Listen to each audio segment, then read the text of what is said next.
ಸತ್ಯ ಸಂದರ್ಶನ ಚಾನೆಲ್ಗೆ ಸ್ವಾಗತ. ನಾನು ರಾಜೇಶ್ವರಿ. ಸ್ನೇಹಿತರೆ, ಕರ್ನಾಟಕದ ಲಕ್ಷಾಂತರ ವಿದ್ಯಾರ್ಥಿಗಳು ಕಾಯುತ್ತಿರುವ ಕ್ಷಣ ಬಂದಿದೆ. 2026ರ ದ್ವಿತೀಯ PUC ಫಲಿತಾಂಶ ಯಾವಾಗ ಪ್ರಕಟವಾಗಲಿದೆ, ಹೇಗೆ ನೋಡಬೇಕು ಮತ್ತು ಮುಖ್ಯ ಮಾಹಿತಿಗಳು ಯಾವುವು ಎಂಬುದನ್ನು ಈ ವಿಡಿಯೋದಲ್ಲಿ ಸಂಪೂರ್ಣವಾಗಿ ತಿಳಿಸಿಕೊಡುತ್ತೇನೆ. ಆದ್ದರಿಂದ ವಿಡಿಯೋವನ್ನು ಕೊನೆವರೆಗೂ ನೋಡಿ. 2026ರ ಕರ್ನಾಟಕ ದ್ವಿತೀಯ PUC ಪರೀಕ್ಷೆಯ ಫಲಿತಾಂಶವು ವಿದ್ಯಾರ್ಥಿಗಳ ಜೀವನದಲ್ಲಿ ಬಹಳ ಮಹತ್ವದ ಕ್ಷಣವಾಗಿದ್ದು, ಈ ವರ್ಷವೂ ಲಕ್ಷಾಂತರ ವಿದ್ಯಾರ್ಥಿಗಳು ತಮ್ಮ ಫಲಿತಾಂಶಕ್ಕಾಗಿ ಕಾತರದಿಂದ ಕಾಯುತ್ತಿದ್ದಾರೆ. ಸಾಮಾನ್ಯವಾಗಿ ಪ್ರತಿ ವರ್ಷದಂತೆ ಈ ವರ್ಷವೂ ಏಪ್ರಿಲ್ ಮೊದಲ ವಾರದಲ್ಲಿ ಫಲಿತಾಂಶ ಪ್ರಕಟವಾಗುವ ನಿರೀಕ್ಷೆ ಇದ್ದು, ಬಹುತೇಕ ಏಪ್ರಿಲ್ 7ರಂದು ಬಿಡುಗಡೆಯಾಗುವ ಸಾಧ್ಯತೆ ಇದೆ. ಫಲಿತಾಂಶ ಪ್ರಕಟವಾಗುವ ದಿನ ವಿದ್ಯಾರ್ಥಿಗಳಲ್ಲಿ ಆತಂಕ ಮತ್ತು ಉತ್ಸಾಹ ಎರಡೂ ಕಾಣಿಸಿಕೊಳ್ಳುತ್ತವೆ, ಏಕೆಂದರೆ ಇದು ಅವರ ಮುಂದಿನ ವಿದ್ಯಾಭ್ಯಾಸದ ದಾರಿಯನ್ನು ನಿರ್ಧರಿಸುತ್ತದೆ. ಈ ಪರೀಕ್ಷೆಯನ್ನು the Karnataka school examination and assessment board ಯಶಸ್ವಿಯಾಗಿ ನಡೆಸಿದ್ದು, ರಾಜ್ಯದ ವಿವಿಧ ಜಿಲ್ಲೆಗಳ ವಿದ್ಯಾರ್ಥಿಗಳು ಭಾಗವಹಿಸಿದ್ದಾರೆ. ಈ ಮಂಡಳಿ ಪ್ರತಿ ವರ್ಷವೂ ಪರೀಕ್ಷೆಗಳನ್ನು ನಿಯಮಬದ್ಧವಾಗಿ ಮತ್ತು ಪಾರದರ್ಶಕವಾಗಿ ನಡೆಸುವ ಮೂಲಕ ವಿದ್ಯಾರ್ಥಿಗಳ ವಿಶ್ವಾಸವನ್ನು ಗಳಿಸಿದೆ. ಈ ವರ್ಷವೂ ಪರೀಕ್ಷಾ ಪ್ರಕ್ರಿಯೆ ಸರಿಯಾಗಿ ನಡೆಯುವಂತೆ ಎಲ್ಲ ವ್ಯವಸ್ಥೆಗಳನ್ನು ಮಾಡಲಾಗಿತ್ತು. 2026ರಲ್ಲಿ ಸುಮಾರು 7 ಲಕ್ಷಕ್ಕೂ ಹೆಚ್ಚು ವಿದ್ಯಾರ್ಥಿಗಳು ದ್ವಿತೀಯ PUC ಪರೀಕ್ಷೆಗೆ ಹಾಜರಾಗಿದ್ದಾರೆ ಎಂಬ ಅಂದಾಜು ಇದೆ.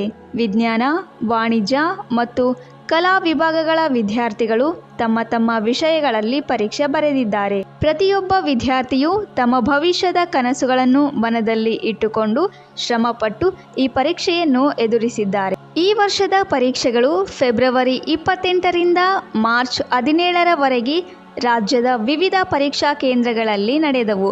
ಪರೀಕ್ಷಾ ಕೇಂದ್ರಗಳಲ್ಲಿ ಸೂಕ್ತ ಭದ್ರತೆ ಮತ್ತು ನಿಯಮಗಳನ್ನು ಪಾಲಿಸಲಾಗಿತ್ತು. ಯಾವುದೇ ಅಡಚಣೆಗಳಿಲ್ಲದೆ ಪರೀಕ್ಷೆಗಳು ಯಶಸ್ವಿಯಾಗಿ ಪೂರ್ಣಗೊಂಡವು. ಇದು ವಿದ್ಯಾರ್ಥಿಗಳಿಗೆ ಒಳ್ಳೆಯ ಅನುಭವವನ್ನು ನೀಡಿತು. ವಿದ್ಯಾರ್ಥಿಗಳು ತಮ್ಮ ಫಲಿತಾಂಶವನ್ನು ಅಧಿಕೃತ ವೆಬ್ಸೈಟ್ಗಳ ಮೂಲಕ ಪರಿಶೀಲಿಸಬಹುದು. ಫಲಿತಾಂಶ ನೋಡಲು ವಿದ್ಯಾರ್ಥಿಗಳು ತಮ್ಮ ರಿಜಿಸ್ಟರ್ ನಂಬರ್ ಅಥವಾ SATS ನಂಬರ್ ಅನ್ನು ನಮೂದಿಸಬೇಕು. ಈ ಡಿಜಿಟಲ್ ವ್ಯವಸ್ಥೆ ಫಲಿತಾಂಶವನ್ನು ಸುಲಭವಾಗಿ ಮತ್ತು ವೇಗವಾಗಿ ಪಡೆಯಲು ಸಹಾಯ ಮಾಡುತ್ತದೆ. ಫಲಿತಾಂಶವನ್ನು ಪರಿಶೀಲಿಸುವ ವಿಧಾನ ಬಹಳ ಸರಳವಾಗಿದೆ. ಮೊದಲು ಅಧಿಕೃತ ವೆಬ್ಸೈಟ್ಗೆ ಭೇಟಿ ನೀಡಿ ಸೆಕೆಂಡ್ PUC ರಿಸಲ್ಟ್ 2026 ಎಂಬ ಲಿಂಕ್ ಮೇಲೆ ಕ್ಲಿಕ್ ಮಾಡಬೇಕು. ನಂತರ ಕೇಳುವ ವಿವರಗಳನ್ನು ಸರಿಯಾಗಿ ನಮೂದಿಸಿ ಸಬ್ಮಿಟ್ ಮಾಡಿದರೆ ನಿಮ್ಮ ಅಂಕಪಟ್ಟಿ ತಕ್ಷಣವೇ ಪರದೆಯ ಮೇಲೆ ತೋರಿಸುತ್ತದೆ. ಇದನ್ನು ಡೌನ್ಲೋಡ್ ಮಾಡಿಕೊಳ್ಳಬಹುದಾಗಿದೆ.